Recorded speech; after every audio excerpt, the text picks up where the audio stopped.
and welcome to the Irish in the UK. This week we're going to be telling you a very special story about a lady called Sister Rita Lee. Sister Rita has dedicated her life to looking after the poor, the unemployed and some families who have fallen on hard times. Later in the show we'll be meeting some of the Irish community from the Emerald Club in Wolverhampton. But first up, I'm off to meet Sister Rita.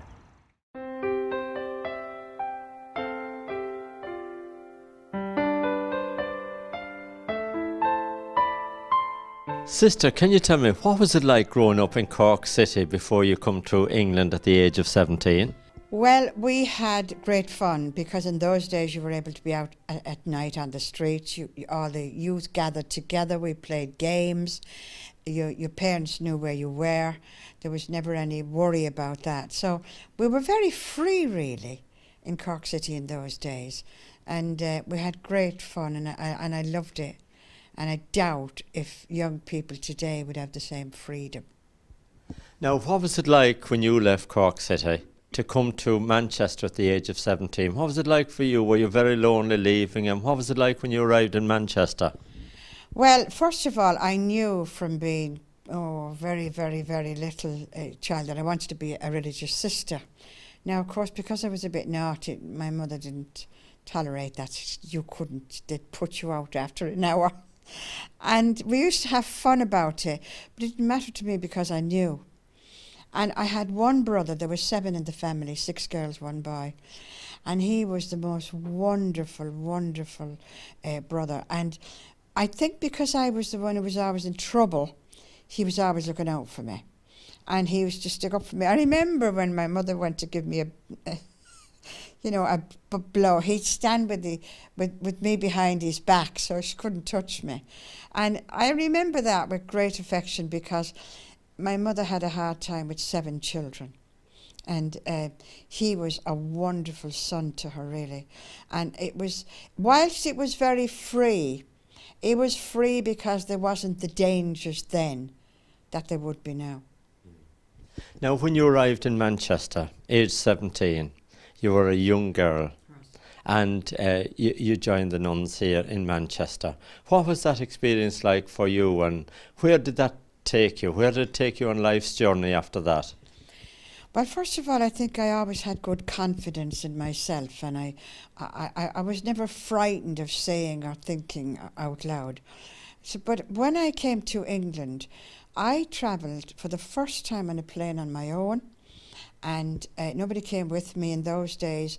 They wouldn't have been able to afford it. It cost a lot of money because you had to bring different sets of clothing and the same colour and all that. So I was met at Manchester Airport by a priest I'd never met in my life. And I went with him to a convent where I'd never been in my life. And I can remember it clearly. When I went through the front door with him, there was a very big, long corridor, and all along the walls were all these sisters standing, waiting to welcome me. Now, it was a bit awesome, really. And but I was able to pull it off because I was just joking as I went around. And I went to each one of them, and they introduced themselves, and that was the very first impression I had of the convent, that they were all very welcoming and that they were all very friendly. Now, you've dedicated your life to helping the poor, really, people that's not able to afford things, not able to pay their bills, unemployed people. And of course you come into your own when you established and worked at the Lalley Centre, and you've done wonderful work there. Well, I'm not sure, really. I mean, you mix with people, whether they're poor or rich or middle class, you get to know them. And I think that's all the difference, because I have met the most wonderful people who had nothing. They had nothing. And yet they were so positive. They were wonderful with their children. They had no money. They just struggled. And I learned so much from them, really. Far more than I would have learned from those who were rich and wealthy, although I wouldn't say I knew many of those. But still in all, I always remember the feelings and the satisfaction of dealing with people who were struggling. And of course you help so many families in the Collyhurst, North Manchester area over them years. I know I've experienced it myself there on a cold, frosty morning. You'd have a queue of people halfway down the footpath waiting for you to either make a cup of tea, open up, give them a slice of toast, perhaps maybe help them with their gas bill. You know, it was incredible work what was done. Well, I suppose I didn't look at it like that. First of all, when they came into the Lalley, the humour was wonderful. So you wanted them to come in because they had the place in laughter, you know. We ran on fun, really.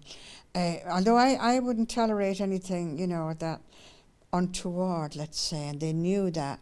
But there was very, very seldom that they would try anything like that on. So it was almost like a family who came in, and they would tell you what was going on in their lives. Now, I'm a bit shrewd, you know, and I know sometimes by body language if they're telling me all the truth, because I have got a hearing problem, but I didn't have any problem with understanding people and understanding what they were about. So we got on very well, and we always ran on fun, and I think to me that's so important, humour. If you haven't got that, you know, misery creeps in, and we never wanted that at the Lalley. Now, of course, over the years at the Lalley, you've done wonderful work. You've taken a little bit of a break now from the Lalley Centre, you know, and now you're looking to do something else again. You're looking to start up and try and help people that's out there at this moment in time that's feeling a little bit on hard times. Well, the truth of that is this. You see, I could be very happy curled up here and enjoy my life, but you see, the Lord doesn't want it. I mean, he just really torments you in a way that is very subtle, like something would come on the television, somebody would come in and say something, you'd hear something about somebody in Collyhurst. So there was like a prick all the time, that you can't sit here and do nothing, you know. The poverty is not ended. The poverty goes on. And so why would you sit in your house, somebody comfortable and warm, and forget about them? It doesn't happen. Now, you spoke to ministers, you spoke to councillors, you've had a lot of communication with different departments to try and get the government to look at all this and try and put more financial support into the system. Yes, I have over the years, and within reason, we must understand that when I meet a councillor, that councillor is part of a whole team, and normally they're not heading it up. So if you talk about doing things, you have to have power to do it. You have to be able to say, this is what we're going to do. There are not many people that can do that. And I suppose our job, myself and Max, is to prod them all the time.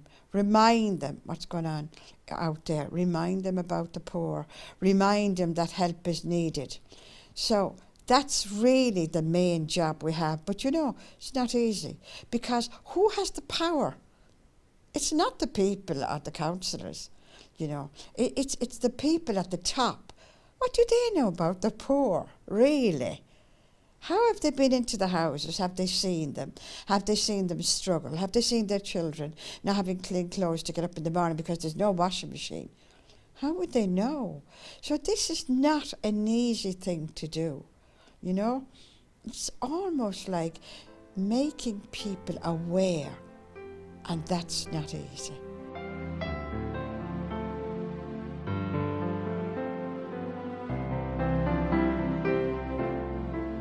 I'm working with Sister Rita almost 6 years, maybe more, and I think we are a very good team, and we have plans to probably open a new drop-in center or community center in the private area, and probably next week we will know where is this place, and we have the support of some authorities of the city council. So we're making plans, and we are very excited with that idea because we have plenty experience and we know how to do it and how to run it. Well, I'm sure a lot of people will look forward to that and really appreciate what you're both trying to do, because we're coming into winter time now. It's a very cold time of the year, as we know, and people need food, they need gas bills paying, they need money for electricity and all that. So that's where you will play a big role. Well, at the moment we continue working with Sister Rita through the charity we have, St. Joseph's Project Manchester. We support people in need, topping up their gas and electricity, buying appliances or bed, mattress, clothes, washing machine, fridge, different sort of things. And obviously we need to visit those families and verify that they are really in need. And we just provide those items with no bureaucracy or thing like that. No, we're trying to make it very easy and as soon as possible, of course. Now, I know that you'd like to make a little appeal to our viewers tonight, see if there's anybody out there can help you in some way. Yes, it will be very helpful because obviously we can do these things that support people in need only with money. And we need money to help people. The money that people will donate will not be spent in wages or things like that. All the donations go to help people.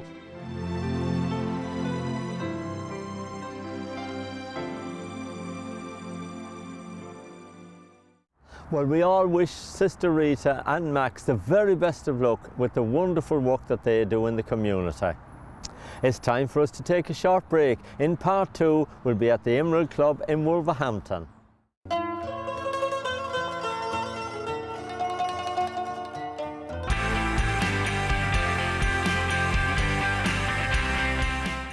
Welcome back to the show. Now, don't forget, if you've got a story you'd like to share with us, contact me. The details are on the screen now. Well, now we're here today at the Emerald Club in Wolverhampton, and I've been joined by Jerry Mulligan and Phil Murphy, who are the cornerstones of the club. Jerry, great to meet you, and you've got a beautiful club here. Yes, we're a very good club, very well supported club. 50th anniversary year this year, and still going strong. Well, of course, it must take a lot of work to keep the club going over the last 50 years. Oh yeah, there's been several committees over the years, you know, and they must have been doing something right. Well, the people that founded it 50 years ago probably didn't think it would last that long, but we're still going, and we have a 13-strong committee, and they all play their part, you know, and keep the show on the road. Yeah, absolutely. Absolutely. And of course here today as well, you've got a lovely afternoon for the Irish community.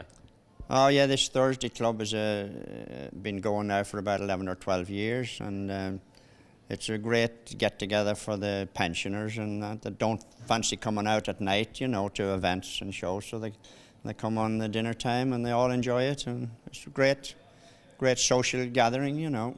Now, you've got a big night coming up for your 50th year, haven't you? Yes, we have a special.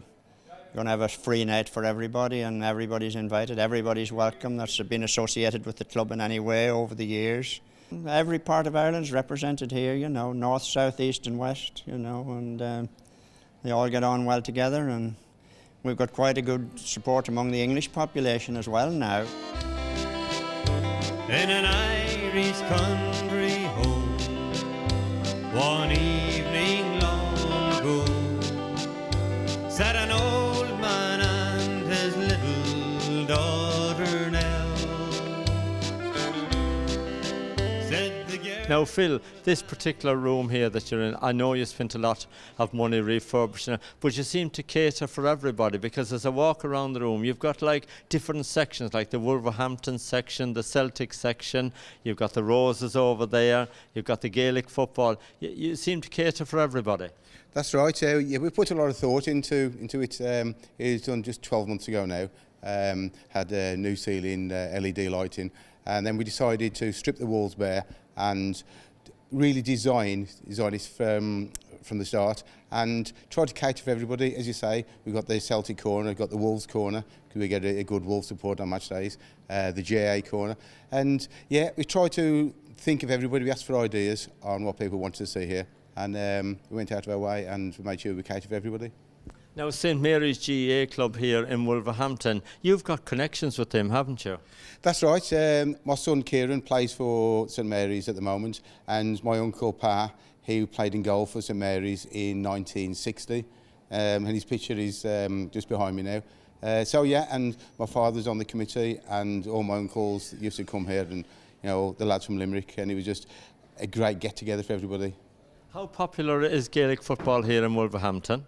Well, we just have the one team, St Mary's, so we have to travel. Birmingham is our nearest opponents. We have probably 4 or 5 teams in Birmingham, then Coventry, Nottingham, Leicestershire. So we have to travel a bit.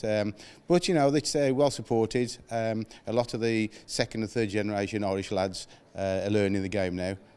So anybody who's interested in the game, please get in touch with us. And I see you're supporting the current All-Ireland champions, both Limerick and Dublin. You've got their flags flying high there.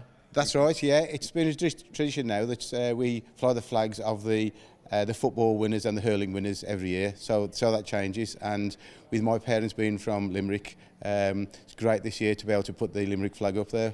And hopefully it'll stay there for more than 1 year. Yeah.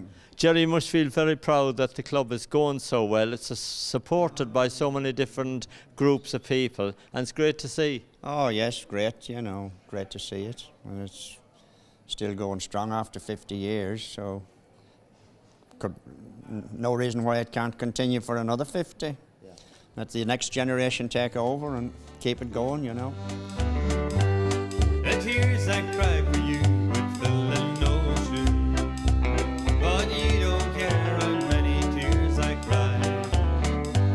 And though you only lead me on and hurt me, I couldn't bring myself to say goodbye. Mick, you've got a lovely clubhouse here, and of course you've spent a lot of money renovating this particular room, haven't you? We have indeed, yeah. We've sort of got a policy now of everything we make in a year we spend on improvements to the club. So this last year we decided to refurbish this room. Not finished yet, but it's heading the right way. It certainly is. And how long have you been involved here with the club? Well, my father was a member from the late 60s, from the early days, and then I got involved in the late 70s and used to come up here with my wife and children when they were youngsters, and been involved ever since, and got roped onto the committee a few years ago. So you've kept your Irish heritage going? Have indeed, yeah. Whether that just involves drinking Guinness and watching Gaelic football, I don't know, but yeah, try to do the best I can. Now you've got strong Mayo connections, haven't you? I have indeed, yeah. We're from Crossmillina and Ballinar area, and yeah, there was a big crowd of Browns out there many years ago, but most of them came to England. Now, not alone you've been involved here with the club, but your daughter, I believe, was the last Rose to represent Wolverhampton some years back. She was. It was in 2000, and we didn't know at the time it would be the last one. And it was a wonderful evening here when she got given the title of Wolverhampton Rose, and then we went across to Birmingham then for the Midland Heats, and she did very well over there, but another girl won it on the night. Now, Tom, you're treasurer. How is the club doing these days? Well, not too bad.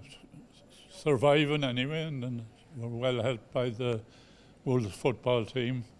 The support, we'll get a lot of them in here for the matches and all that. Yeah. And they're quite good customers. And of course, you're only a 10-minute walk from Molyneux, aren't you? They can be here till quarter of an hour before the game, and they only have to go up the road there, and they're in the Molyneux. Yeah. Now, tell me about the Irish community here in Wolverhampton. Is this a strong Irish contingent area? Well, not too bad, I suppose, but they're scattered about. Like a lot of them used to go to Birmingham, over the years, to the Irish centre there. Yeah. And but there's still some of them coming here, but the younger people don't seem to be so interested in as the older ones. Well, yeah. Now, how long have you been involved here with the club? Since, it opened in '68, and I was a member from there on, and in '71 I joined the committee. I couldn't get out of it since. Oh, well, listen, it's people like you every club needs. But listen, Tom, you're from County Sligo, and you've got a lot of your countymen here tonight. I met so many people from Sligo. Yes, there's quite a few of them here. Card players, mostly. They pay 25. Yeah. And that. But we used to have the 25 drives here, but of course that died out a bit. When the lottery started, it done away. I mean, we had the charity committee and all that. For everybody, somebody's fool. Everybody's somebody's plaything. And there are no exceptions to the rule. For everybody's somebody's. Joe, tell me, what's your connections here with the club? My connections, my father was one of the founder members in 1968 when the club opened, and I've been coming here since I've been 16 and working and behind the bar, doing the relief for the stewards when they've had their holidays, and then I took over 11 years ago. I was coming to help for 3 months and I've been here ever since. And everybody that seems to work here and involved in the centre or the club seems to be here a long time. You're a close-knit group, aren't you? We are, yes. Everyone knows everyone. Any county in Ireland, there's always someone to talk to. Everyone gets on and has the crack, and it's a good place to come and have a chat. So when the club was first formed and got opened up here, how big was it then? Was this room added on later on? This was really developed probably about 2 years. All it used to be was like a shed building. One room, and then there was another room at the side where we used to hold dances. And then about 25 years ago, we built around the outside of it and knocked down the inside and made it into what it is now today, into a thriving club. Obviously, over the years, a lot of older generation have gone, but the next generation are coming through, and we're doing very well. Obviously, with you working behind the bar and involved in other things here in the club as well, you must have seen a big turnover of people and a lot of people coming and going. Oh yes, there's been a hell of a turnover over the years. People come over even to the university in Wolverhampton. The Irish come over and then some stop here and then they go back. But we do get a lot of people been through the doors over the years. You were obviously born here, but where was your parents from? My father was from Ballinamore in County Leitrim and my mother from Balbriggan in County Dublin. And they met in Birmingham and then moved to Wolverhampton, bought a house. And then we came along then, the rest of the family. She was sweeter than the blossoms on the clover. She was fairer than the evening sunset glow. But I never will forget how much. Well, what a lovely time we had here at the Emerald Club in Wolverhampton. We met so many of the Irish community from this area. Now that brings us to the end of the show for this week. Don't forget, Henry McGlade is back next Thursday evening at 7 o'clock and we are here with the Irish in the UK at 7:30. Both shows are repeated on a Saturday evening between 8 and 9 p.m. and again on a Tuesday lunchtime between 12:30 and 1:30 p.m. Until next week, take care.